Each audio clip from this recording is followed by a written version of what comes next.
Bienvenue à cette rétrospective de la semaine sur Kivu Morning Post. Bonjour, surtout un plaisir de vous savoir très nombreux en train de suivre votre chaîne. C'est déjà une grande famille. Bonjour également à Jospin avec moi sur ce plateau. Jospin, bonjour et bienvenue. Bonjour Blaise, merci beaucoup et bonjour à vous tous et vous toutes qui nous suivez de partout à travers le monde. Nous faisons cette rétrospective avec des informations à la une qui ont marqué cette semaine.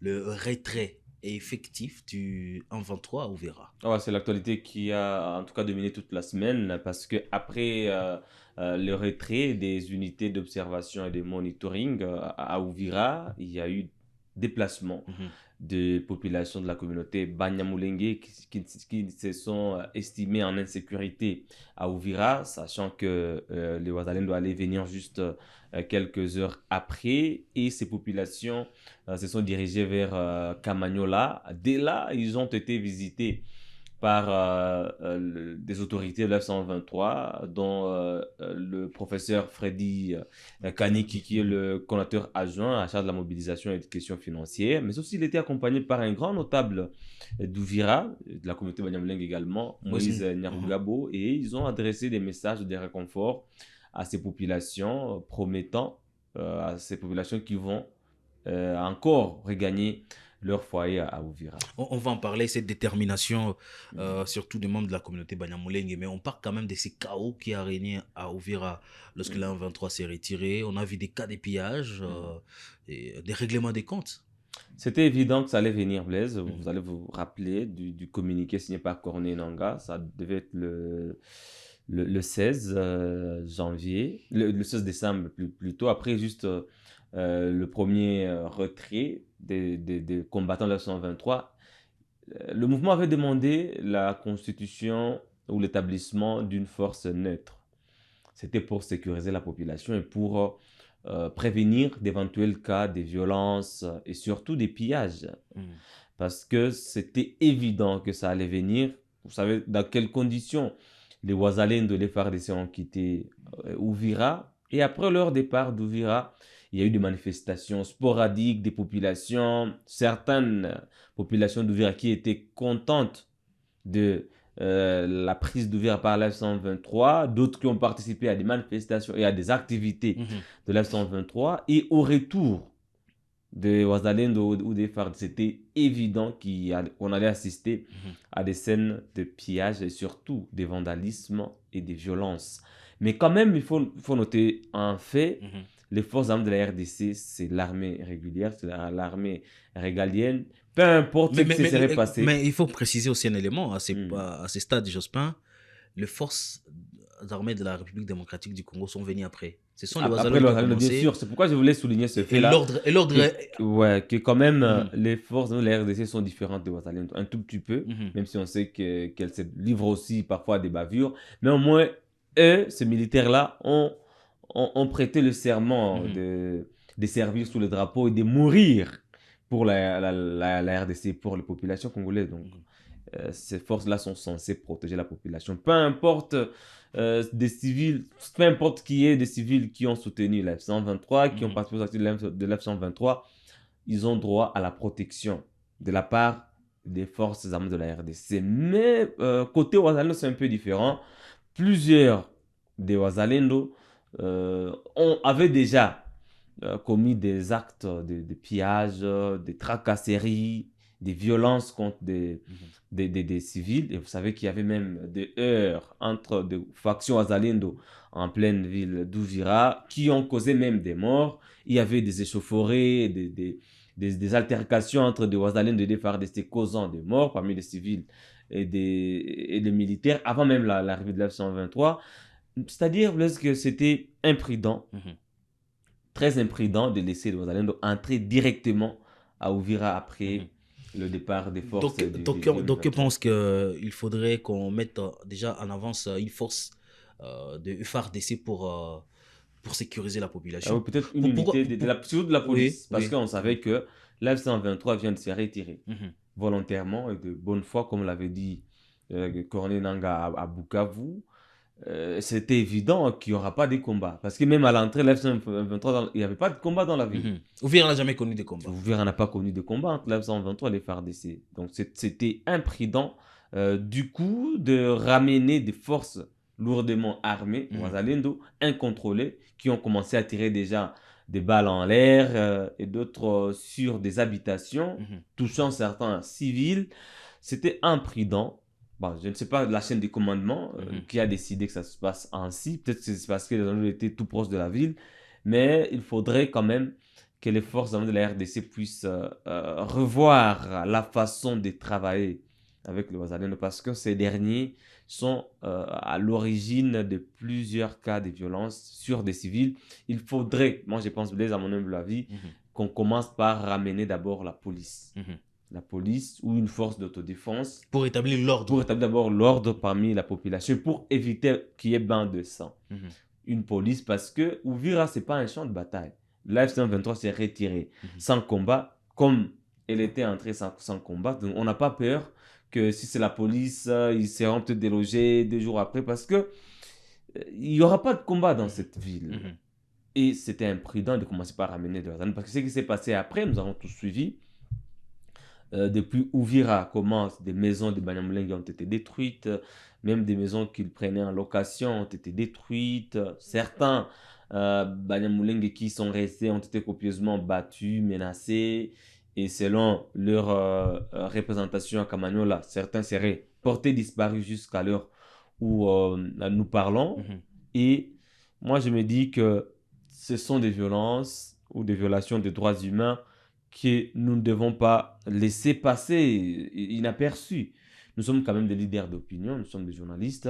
Nous devons aussi interpeller. Décourager de pratiques comme ça. Décourager de pratiques comme ça et interpeller le gouvernement de Kinshasa que c'est de sa responsabilité de protéger toutes les populations, ethnies ou tribus, communautés confondues. C'est de la responsabilité du gouvernement de Kinshasa.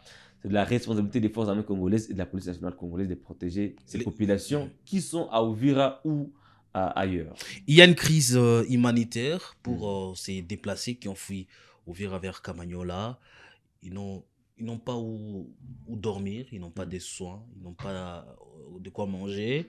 Alors qu'on sait déjà que dans cette partie, il y a peu d'intervention des humanitaires. Comment on peut dresser plutôt la situation de ces Congolais? Le message est simple, Blaise. Autant que F. Bazaliba est parti à Bujumbura, autant qu'il est parti à Kigoma en Tanzanie, au chevet des déplacés qui ont fui les atrocités dans l'est de la RDC, autant le gouvernement doit se mobiliser pour ces populations qui négocier un couloir humanitaire parce que il ne suffit pas peut-être de se déplacer, aller dans cette zone sous contrôle de l'F-123, c'est normal pour le gouvernement, mais il existe des organisations humanitaires, partenaires du gouvernement congolais. Le CICR est dans la région pour des questions sanitaires, par exemple, le MSF est dans la région et plusieurs autres organisations locales ou régionales. Il faut d'urgence agir pour sauver ces vies parce qu'ils ont tout laissé derrière eux, ils ont laissé leur foyer, leur maison, leur commerce, leurs activités, même les habits, parce qu'ils n'avaient pas le temps de tout prendre. Ils ont étaient surpris dans la soirée. Oui, ils ont créé la menace qui leur guettait. Ils ont craint pour leur vie. Ils savaient qu'ils allaient peut-être être pris en partie par les Wazalendo. C'était prudent pour eux de quitter Uvira parce que nous savons, des listes ont circulé selon un rapport de la CRDH, qui est la Convention pour le respect des droits humains, une ONG qui travaille dans la région depuis des années, qui a fait un rapport qui se base sur des témoignages recueillis, des pièces audiovisuelles faisant état des listes qui ont circulé juste à l'entrée de Wazalendo.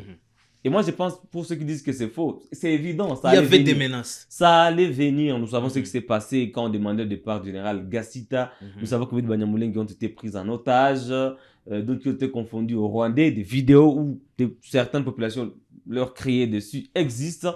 Et nous savons que depuis des années, cette discrimination existe. Même si ce n'est pas l'image qu'on voulait donner à la RDC, ce n'est pas l'image que le gouvernement veut que le monde et du gouvernement, ou même si ce n'est pas la responsabilité du gouvernement, nous savons qu'au sein de la population locale, au sein des communautés locales, il y a toujours eu cette discrimination, sachant que la langue parlée par les Banyamulenge est parlée au Rwanda, sachant que leur morphologie ressemble aux populations rwandaises, aux Tutsis rwandais, on les a toujours liés au Rwanda, nous savons dans notre région ou dans notre pays que depuis le début de ces conflits, tout ce qui est lié au Rwanda est à bannir et à éliminer. Et c'est pourquoi je dis que c'est mais cela ne donne pas raison d'être attaqué. Voilà, on ne doit pas dire que c'est faux, sachant que ces menaces existent partout.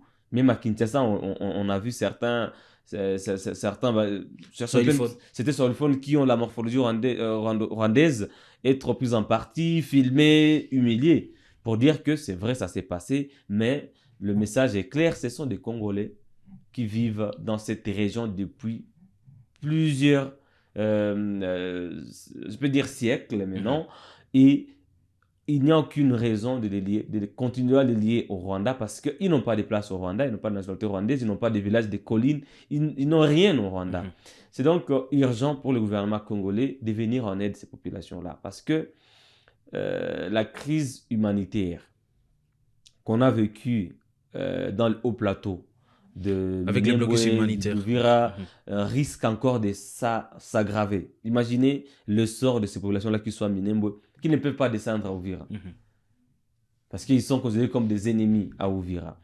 Le sort de ces populations maintenant qui ont tout laissé, qui se retrouvent aujourd'hui à Kamanyola, c'est lequel il faut que le gouvernement agisse avec les organisations humanitaires qui sont dans la région pour venir en aide à ces populations. Parce que déjà l'F-123 à son niveau fait ce qu'elle peut faire avec cette visite, avec le moyen des bords et tout qui sont mis en place déjà, mais c'est pas assez, c'est pas suffisant. Il faut que toutes ces organisations se mobilisent comme elles se mobilisent pour ces populations qui sont au Burundi, en Tanzanie, parce que ce sont tous des Congolais en besoin. Très bien. Alors, la dernière question qu'on va parler dans cette émission, c'est cette demande de ces déplacés Banyamulenge qui exigent au M23 leur retour à Uvira. D'abord, ils demandent qu'ils ne peuvent plus rester à Kamanyola pendant très longtemps. Ils ont envie de rentrer à Uvira. Est-ce que l'M23 est prêt à y retourner?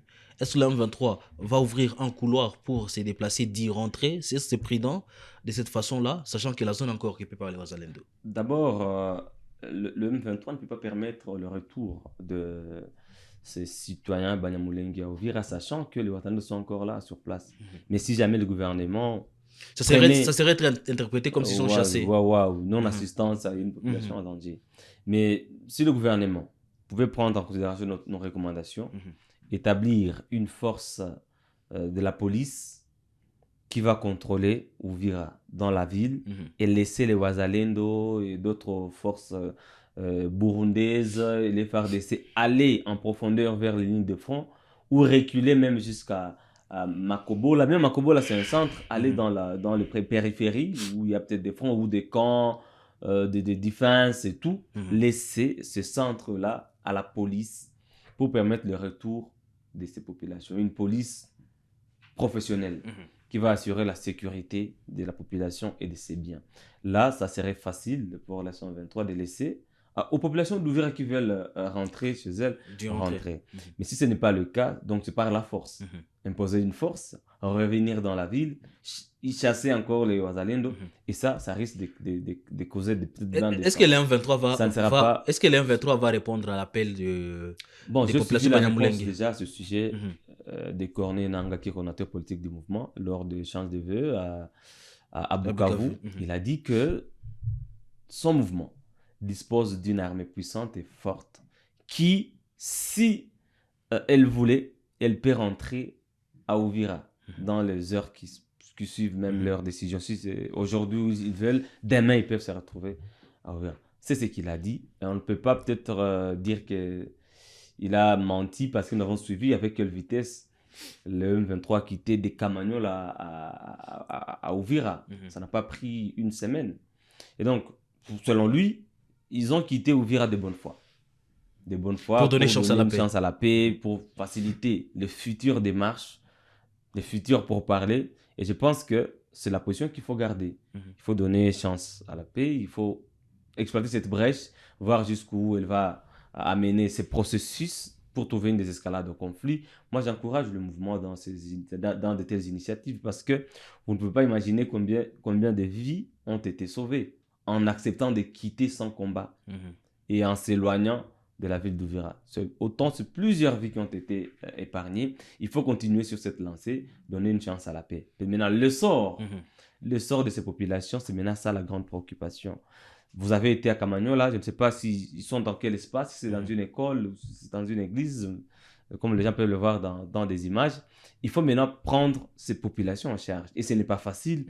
Le déplacement n'a jamais été une chose aisée. On sait dans quelles conditions les gens peuvent vivre, ceux qui ont tout abandonné. C'est-à-dire que ça ne sera pas facile pour ces populations de continuer à rester dans des écoles ou dans des abris de fortune. Le mieux, c'est de constituer cette police-là ou cette force neutre pour que ces gens puissent rentrer dans leur foyer, à Uvira, à Kiliba, un peu partout. Très bien. Merci Jospin, merci à vous chers internautes. Nous avons suivi ensemble l'actualité au courant de cette semaine. On va commencer une nouvelle semaine avec beaucoup d'énergie, beaucoup de détermination pour vous informer à temps réel, faire des terrains pour être en contact avec le fébrile et venir vous informer avec surtout des témoignages parce que journaliste, esclave des faits, on rencontre ce que l'on voit, ce que l'on entend et ce que l'on peut sentir. Portez-vous bien.